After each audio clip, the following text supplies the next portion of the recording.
오늘 저와 함께 말씀 나눌 본문은 마태복음 28장 19절에서 20절 말씀입니다. 저와 함께 한 목소리로 합독하도록 하겠습니다. 그러므로 너희는 가서 모든 족속으로 제자를 삼아 아버지와 아들과 성령의 이름으로 침례를 주고 내가 너희에게 분부한 모든 것을 가르쳐 지키게 하라. 볼지어다 내가 세상 끝날까지 너희와 항상 함께 있으리라 하시니라. 아멘. 잠시 기도하겠습니다. 하나님, 이 시간 말씀을 나누고자 합니다. 부족하오나 주께서 저를 사용하시기로 하셨사오니 저의 모든 말과 행동이 주님의 뜻을 품게 하시고 듣는 이들에게는 아멘으로 화답하는 은혜의 시간이 되게 하여 주시옵소서. 이 모든 말씀 살아 역사하시는 주 예수 그리스도의 이름으로 기도합니다. 아멘. 할렐루야. 만나서 반갑습니다. 저는 김민석 전도사라고 합니다. 옆 사람과 함께 이렇게 인사 나눠볼까요? 당신은 하나님의 예배자입니다. 당신은 하나님의 예배자입니다. 제가 중문교회에 와서 첫 설교를 하게 되었습니다. 사실은 첫 설교를 오늘 새벽에 한번 하고 왔습니다. 그래서 실제로 본당에 서서 하는 첫 설교가 되었는데요. 이렇게 전도사인 제가 본당에 서서 설교를 한다는 것이 얼마나 영광인지 모르겠습니다.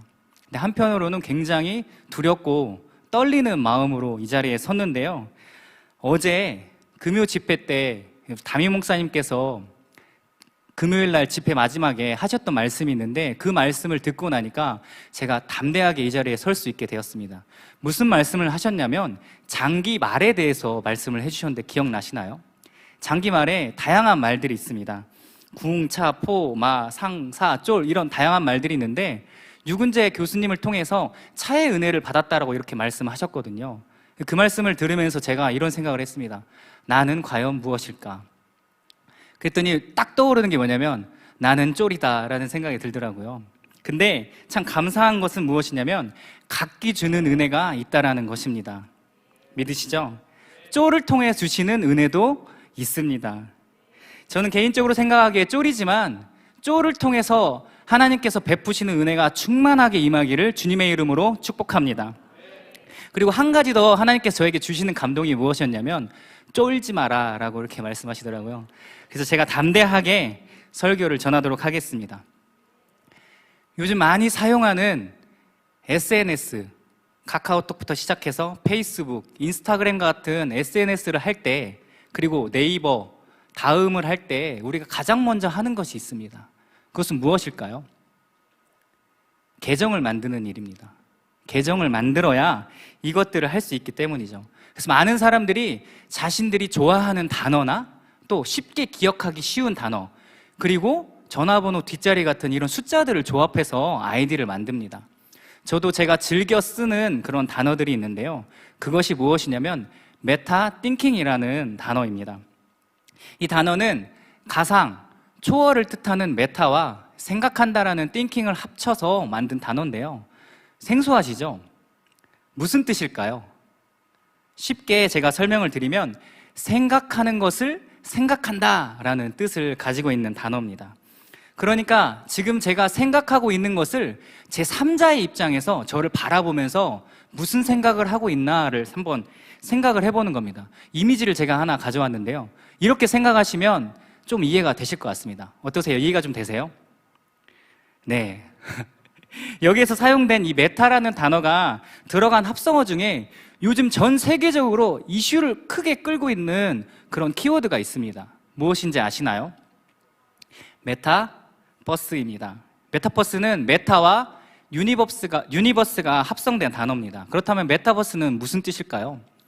제가 좀 전에 설명했던 메타 띵킹을 한번 여기에 접목해서 생각해 보시면 조금 이해가 되실 것 같습니다. 쉽게 말해서 제가 다시 설명을 드리면 현실 세계를 뛰어넘는 현실 세계, 이것이 바로 메타버스의 의미가 될 수 있습니다. 좀 더 정확하게 이야기를 드리자면 사전적 정의로 무엇이라고 나와 있냐면 이 현실 세계 같은 사회와 문화 그리고 경제 활동이 이루어지는 3차원의 가상 세계를 바로 메타버스라고 이야기합니다. 우리는 흔히 지나가다가 VR이라고 이렇게 쓰고서 막 롤러코스터를 타는 걸 본 적 있으시죠? 그것이 VR인데 이 VR을 뛰어넘어서 한 단계 더 발전한 그런 시스템인데 아바타를 활용해서 단지 게임이나 이 가상현실을 즐기는 데 그치는 것이 아니라 실제 현실 같은 사회적, 문화적, 경제적 활동까지 가능한 것이 바로 이 메타버스입니다. 구글에서 제작한 어스2라는 그런 메타버스 플랫폼이 있는데 혹시 해보신 분 계신가요? 저도 이 설교를 준비하면서 들어만 봐서 한번 제가 경험을 해봤는데 전 세계의 가상 부동산을 실제 현금으로 주고받고 파는 그런 일들이 그 안에서 이루어지고 있다고 합니다. 그래서 이 어스2에 들어가면 실제 이 뭐 네이버나 다음지도 같은 지도가 쫙 펼쳐지는데요. 그곳을 하나씩 클릭하면 누가 샀는지, 어느 나라에서 샀는지가 다 확인을 할 수가 있거든요. 제가 한번 우리 교회를 확인해 봤습니다. 근데 중문교회를 누가 이미 사셨더라고요. 혹시 여기에 계신가요? 성도님 중에 나중에 헌금으로 드리려고 사신 분 계신가요?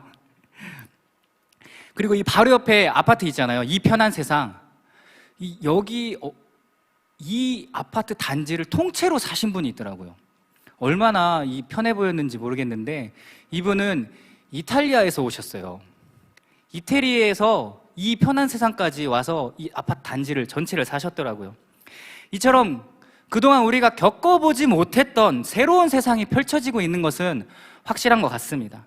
이 메타버스는 사실 코로나19가 전 세계를 강타함에 따라서 급속도로 퍼져 나가고 있습니다. 그런데 그렇다고 해서 이 메타버스가 우리에게 낯선 것일까요? 한번 제가 이야기를 해드리겠습니다. 연령대가 다양하니까 제가 다양하게 이 예시를 들어보겠습니다. 20년 전에 사용하셨던 다모임 기억하시나요? 세이클럽? 한번 이렇게 끄덕이면 다 아시는 거라고 생각하겠습니다. 한번. 자, 그리고 요즘 8090의 추억을 불러일으키며 갑자기 선풍적인 인기를 끌고 있는 그 원조 도토리 거래소 어디죠? 싸이월드. 그렇죠. 다 알고 계시죠? 그리고 제가 보기엔 이게 비트코인의 원조인 것 같아요. 이 싸이월드. 100원을 내면 도토리 하나를 줍니다. 예.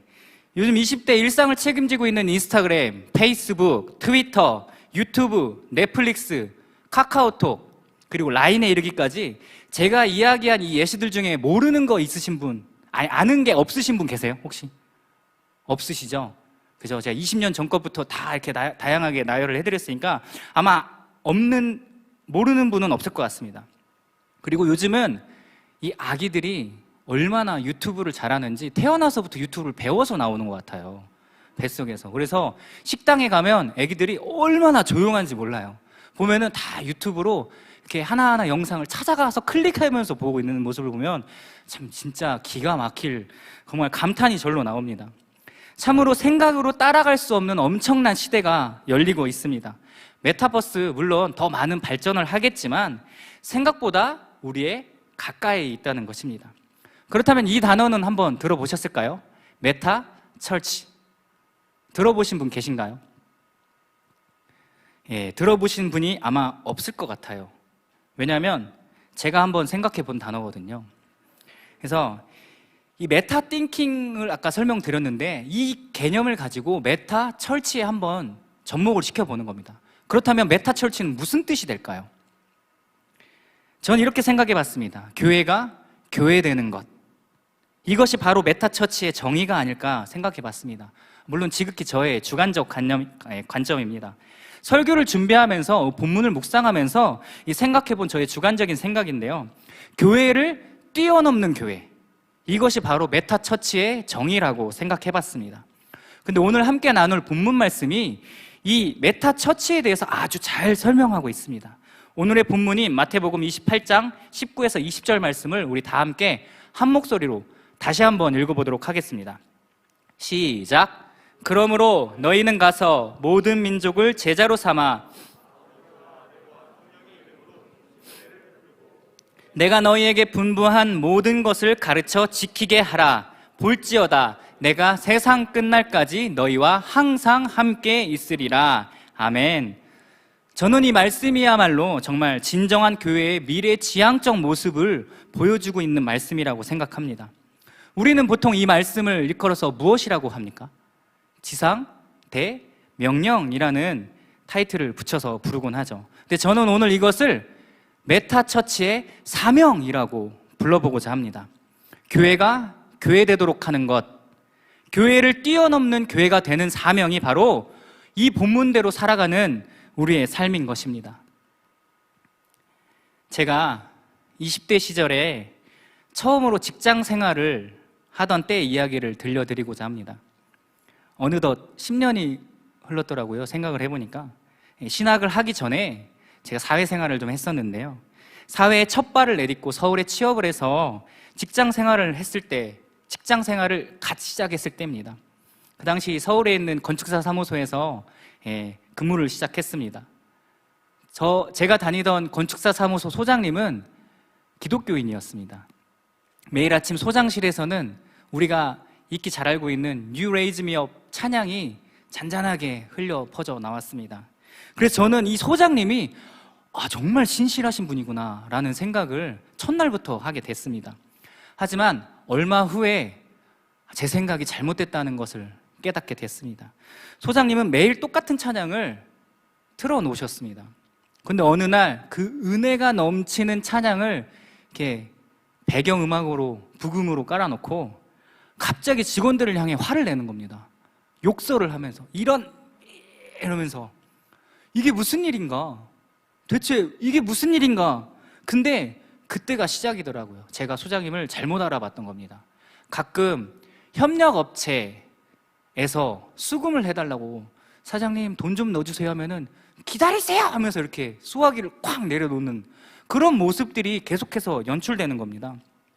그 한 번은 이렇게 설계를 하고 있는데 소장님께서 도면을 가지고 오셔서는 이사님 얼굴에 집어 던지는 그런 모습을 제가 봤습니다. 그때 이사님과 제가 눈이 딱 마주친 거예요.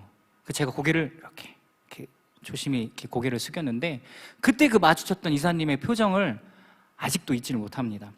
그리고는 다시 아무 일 없던 것처럼 You Raise Me Up을 들으시는 그 소장님의 모습을 제가 봤습니다.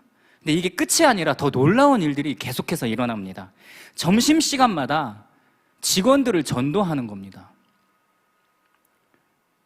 다들 아무 말도 하지 않았어요. 심지어 저마저도 체할 것 같더라고요.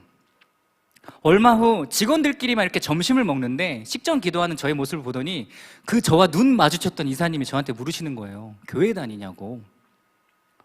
여기 김민석 사원 교회 다니냐고. 이사님이 저를 이렇게 째려보시면서 이렇게 말씀하시는데 자신은 죽는 한이 있어도 교회는 다니지 않고 싶다고, 그쪽은 쳐다보기도 싫다고 이렇게 말씀하시는 그런 이야기를 들었습니다. 소장님의 이런 이중적인 모습이 교회를 혐오하게 만들었다는 이런 이야기를 하셨습니다.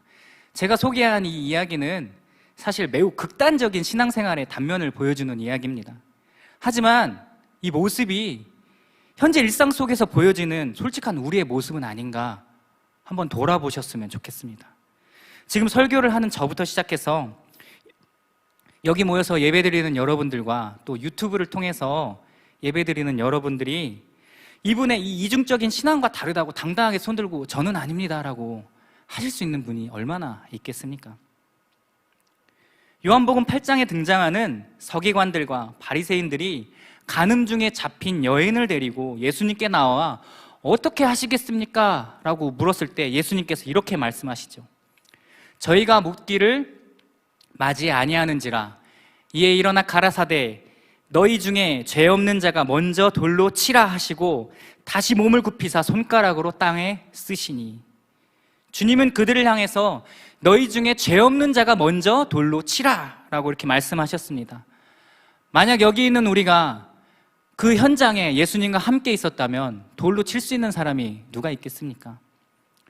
그 당시 주님께서 이 땅에 무언가 쓰셨는데 이 내용에 대해서 많은 학자들이 의견이 분분합니다.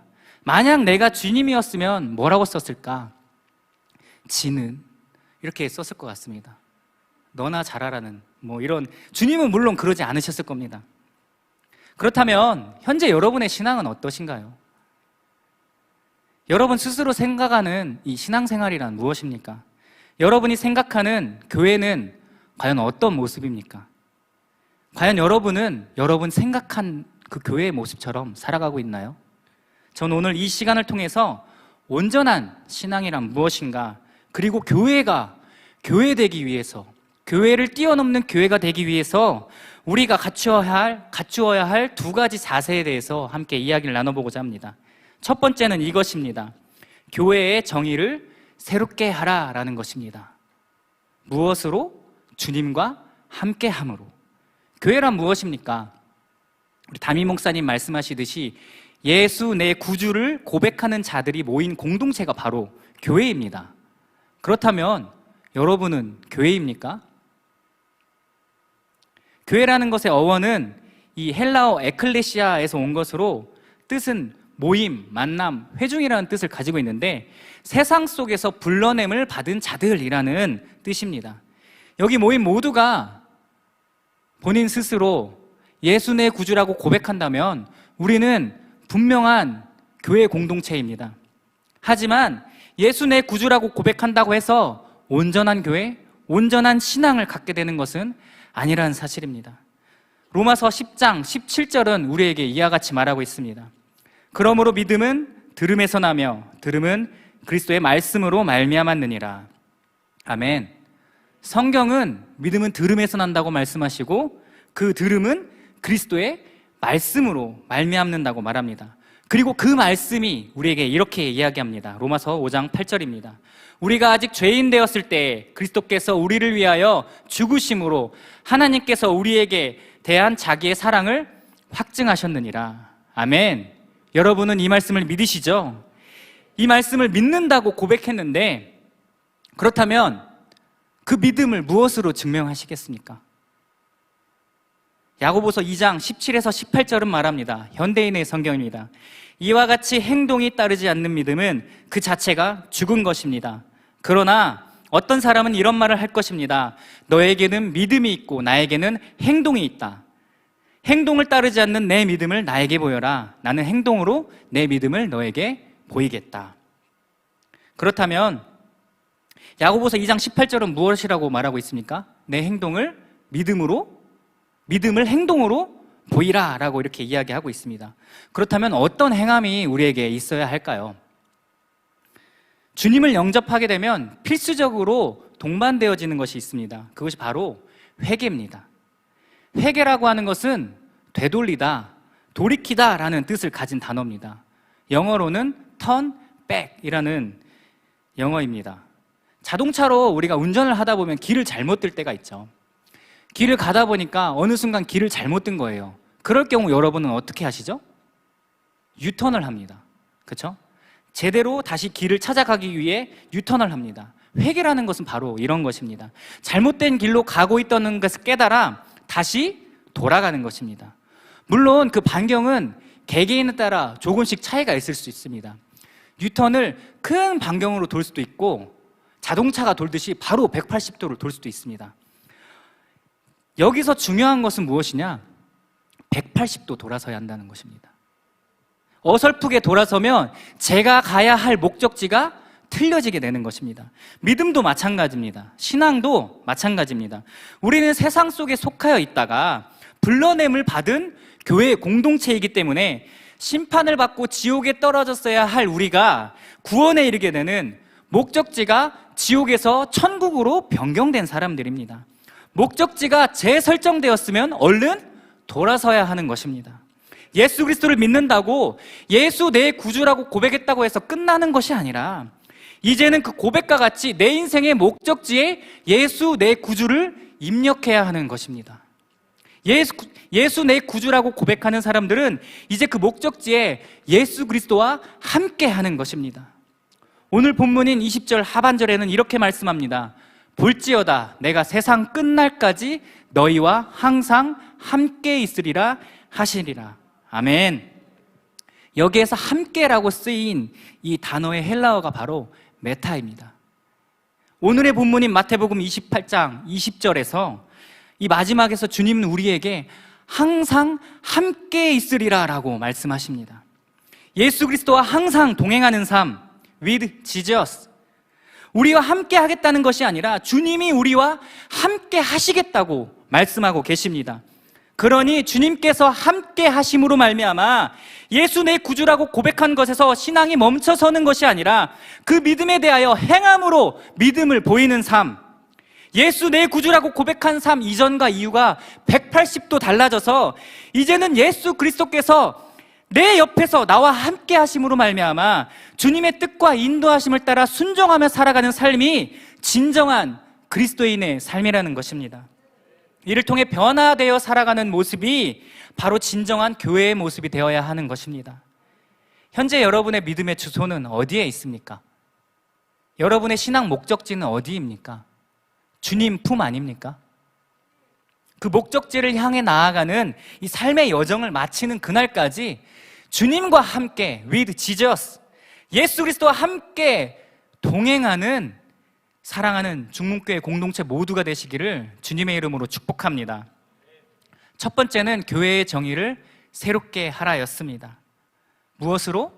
주님과 함께함으로. 두 번째 함께 나눌 말씀은 이것입니다. 교회의 영역을 확장하라. 어디로? 교회 이후로. 교회를 온전히 세워나가기 위해서는 우리가 가지고 있던 교회의 영역에 국한되어져야 하는 것이 아니라 그 영역을 더 확장해 나아가야 합니다. 교회가 교회의 역할을 잘 감당하기 위해서, 그리고 교회를 뛰어넘는 교회가 되기 위해서 애프터 철치, 교회 이후의 교회로 더더욱 교회의 영역을 넓혀 나가야 하는 것입니다. 사도행전 2장을 보면 마가 다락방에 등장합니다. 그 마가 다락방에 성령님이 임하시는 장면이 등장합니다. 때는 오순절이었습니다. 그리고 절기를 맞이하여서 120명의 제자들이 마가 다락방에 모였습니다. 또 한 무리가 있습니다. 예루살렘 성전에 제사 드리기 위해서 전국 각지에 흩어져 있던 이 디아스포라 유대인들이 몰려들기 시작했습니다. 그리고 그때 다락방에 모여있던 120명이 성령 충만함을 받게 됩니다. 다락방에 모여있던 모두가 다 불의 혀같이 성령님의 임재하심으로 성령에 압도되고 또 정복되는 모습을 이 사도행전 2장을 통해 볼 수 있습니다. 이를 통해 성령 임재 이전과 이후가 180도 달라진 이 베드로와 제자들의 모습을 볼 수 있습니다. 그리고 베드로의 설교가 이어집니다. 이전에 보여진 소극적이었던 이 베드로, 예수님을 3번이나 부인했던 이 베드로가 적극적인 모습으로 성령님의 임재하심으로 변화되는 모습을 볼 수가 있습니다. 성령님의 이끄심을 따라 힘이 넘치고 자신이 넘치는 그런 사역을 하기 시작합니다. 그리고 그런 그들을 보면서 이 절기를 지키기 위해서 몰려들었던 이 유대인들이 큰 충격에 빠집니다. 저들이 각기 다른 언어로, 즉 방언으로 복음을 전파하는 그들의 모습, 그리고 지금까지 그들이 지켜왔던 이 하나님을 향한 믿음의 행보가 그들의 변화된 모습을 보면서 잘못되었음을 깨닫게 됩니다. 예수 그리스도에 대한 베드로의 설교가 계속 이어지니까 그들이 그 말씀을 계속 들으면서 마음에 찔림을 느끼고 이렇게 베드로에게 묻습니다. 그러면 내가 어떻게 해야 합니까? 사도행전 2장 37절에서 38절 말씀을 함께 읽어보도록 하겠습니다. 저희가 이 말을 듣고 마음에 찔려 베드로와 다른 사도들에게 물어 가로되 형제들아 우리가 어찌할꼬 하거늘 베드로가 가로되 너희가 회개하여 각각 예수 그리스도의 이름으로 침례를 받고 죄 사함을 얻으라. 그리하면 성령을 선물로 받으리니. 아멘. 베드로가 무엇이라고 말합니까? 너희가 회개하여 각각 예수 그리스도의 이름으로 죄 사함을 받으라. 침례를 받고 죄 사함을 얻으라. 그리하면 성령을 선물로 주리라 라고 말합니다. 그래서 그들은 깨닫게 됩니다. 아하, 율법만 잘 지키고 절기 때 예루살렘에 와서 제사 드린다고 해서 구원받는 것이 아니었구나. 베드로의 설교를 듣고 난 후에 새롭게 깨닫게 된 것입니다. 영적 시야가 트이게 된 것입니다. 그들의 신앙이 잘못되었다는 것을 이 베드로의 설교를 듣고 깨닫게 된 그들은 회개하기 시작합니다. 그리고 예수 그리스도의 이름으로 죄사함을 받고 침례를 받습니다. 그런 그들에게 하나님께서는 성령을 선물로 주십니다. 그리고 그날의 제자의 수가 무려 3,000명이나 더해졌다라고 성경은 말하고 있습니다. 이처럼 예배는 이 시간의 문제가 아닙니다. 그리고 장소의 문제가 아닙니다. 하나님의 성전이라는 이 건물에만 국한되는 분이 아니십니다. 우리가 하나님께 예배드릴 때 어느 장소에든지 어느 때에든지 간에 영과 진리로 예배드릴 때, 신령과 진정으로 예배드릴 때, 성령님께서 함께 하실 때 시간과 장소를 초월하여 하나님께 온전한 예배를 올려드릴 수 있다는 사실입니다. 많은 사람들은 말합니다. 하나님은 성전에만 계신다고. 또 어떤 이들은 이렇게 생각합니다. 하나님이 지금 나와 함께 하신다고. 정확히는 성령님께서 거하시는 곳이 바로 성전인 줄 믿습니다. 하나님께서 우리에게 성령님을 보내주셔야만 비로소 우리는 거룩한 성전이 될 수 있는 것이고, 예배당도 성령님께서 임하실 때 비로소 성전이 되는 줄 믿습니다. 로마서 12장 1에서 2절은 우리에게 이렇게 권면합니다. 그러므로 형제들아, 내가 하나님의 모든 자비하심으로 너희를 권하노니 너희 몸을 하나님이 기뻐하시는 거룩한 산 제사로 드리라. 이는 너희의 드릴 영적 예배니라. 너희는 이 세대를 본받지 말고 오직 마음을 새롭게 함으로 변화를 받아 하나님의 선하시고 기뻐하시고 온전하신 뜻이 무엇인지 분별하도록 하라. 아멘. 바울은 우리에게 권면합니다. 너희 몸을 하나님이 기뻐하시는 거룩한 산 제사로 드리라고. 그것이 바로 우리가 하나님께 드리는 영적 예배라고 말입니다. 이것이 바로 교회의 영역을 확장해 나가는 비결입니다. 그럴 때 비로소 오늘의 본문인 마태복음 28장 19절 말씀을 따라 살아갈 수 있는 것입니다. 하지만 여전히 우리는 예배드리는 것을 우리의 생각과 관념에 국한시키는 그런 모습을 발견합니다. 앞서 이야기 드렸듯이 우리는 교회의 영역을 확장해 나가야 합니다. 이 세대를 본받지 말고 오직 마음을 새롭게 함으로 우리의 믿음과 신앙생활에 변화가 일어나야 합니다. 지금 나에게 주어진 삶 속에서 어떻게 하나님을 기쁘시게 할 수 있을지 분별할 수 있는 지혜가 필요합니다. 그럼 그 지혜는 누가 주시는 것일까요? 바로 성령 하나님이십니다. 우리에게 성령님이 없으시면 온전한 신앙을 소유하기가 어렵습니다. 아니, 소유할 수 없습니다. 우리는 성령님의 도우심이 필요합니다. 그렇기 때문에 예수님께서는 우리에게 이렇게 말씀하셨습니다. 요한복음 20장 22절입니다. 이 말씀을 하시고 저희를 향하사 숨을 내쉬며 가라사대 성령을 받으라. 아멘. 주님께서 우리에게 성령을 받으라 말씀하십니다.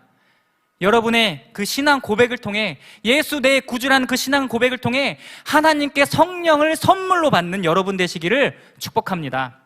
성령님께서 임하시면 우리의 삶이 변화될 것입니다. 교회가 변화될 것입니다. 교회의 영역을 확장하게 될 것입니다. 지금 교회를 뛰어넘는 교회를 우리가 세워나갈 수 있을 것입니다.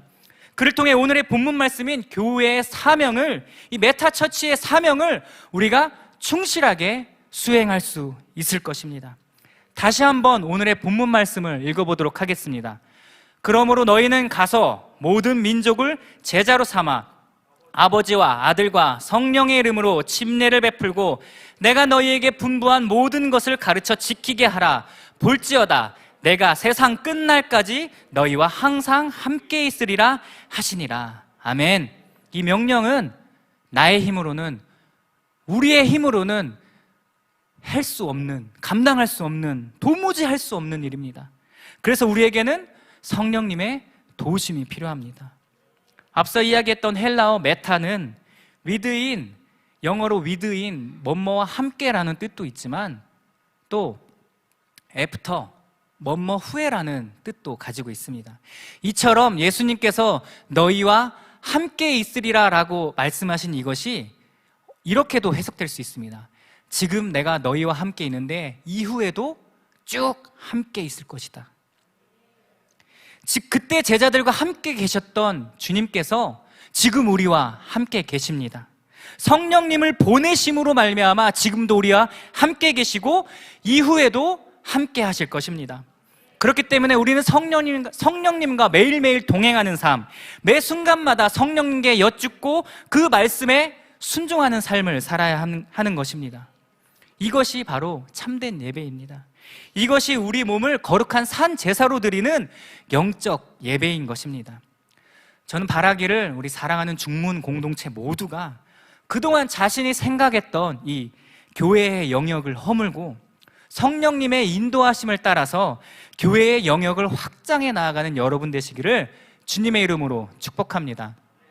말씀을 마무리하고자 합니다. 지금 이 시대는 포스트 모더니즘을 넘어 해체주의로 가고 있습니다. 그동안 세워져 있던 질서들의 경계가 흐려지고 개개인의 생각과 의사와 결정에 따라서 모든 것이 허물어져 가는 그런 시대입니다. 그래서 그동안 우리가 알고 믿어왔던 이 신앙 또한 해체되어서 내가 원하는 대로, 자신이 생각하고 자신이 바라는 대로, 자신의 입맛대로 신앙생활을 하는 그런 모습이 안타깝지만 우리의 현실인 것 같습니다. 하지만 우리가 잊지 말아야 할 것이 있습니다. 복음은 절대 무너지거나 허물어지지 않고 변함이 없다는 사실입니다. 예수 그리스도께서 나의 구원자시오, 또 예수 그리스도께서 나의 구원자 되시오, 주인 되시는 이 세상 만물을 창조하셨다는 것, 그리고 그분께서 우리를 위하여, 우리 죄를 위하여 십자가에 못 박혀 돌아가셨다는 것, 그분께서 부활하셔서 천지 만물을 주관하고 계신다는 것은 변치 않는다는 사실입니다.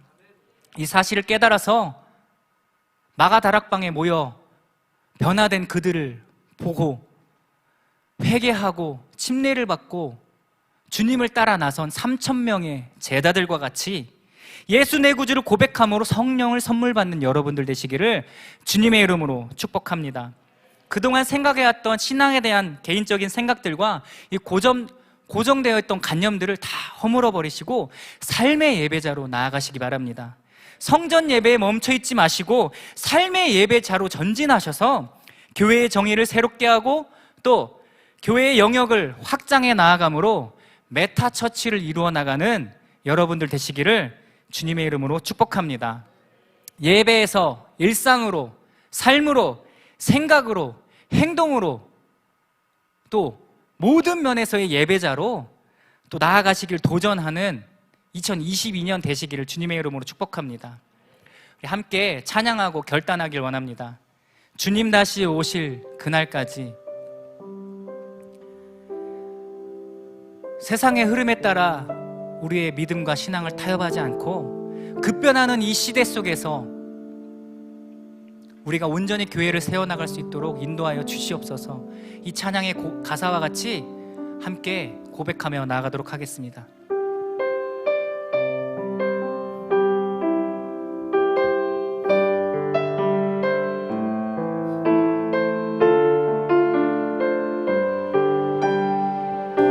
우리에겐 소원이 하나 있네. 우리에겐 소원이 하나 있네. 주님 다시 오실 그날까지 우리 가슴에 새긴 주의 십자가 사랑, 나의 교회를 사랑케 하네. 주의 교회를 향한 우리 마음, 주의 교회를 향한 우리 마음, 희생과 포기와 가난과 고난, 하물며 죽음조차 우릴 막을 수 없네. 우리 교회는 이 땅의 희망. 교회를 교회되게, 교회를 교회되게, 예배를 예배되게, 예배되게 우리를 사용하여 주시옵소서. 우리를 사용하소서. 진정한 부흥의 날 지금 이 시간 임하시도록 주님 우리를 사용하여 주시옵소서. 교회를 교회되게, 교회를 교회되게, 예배 예배되게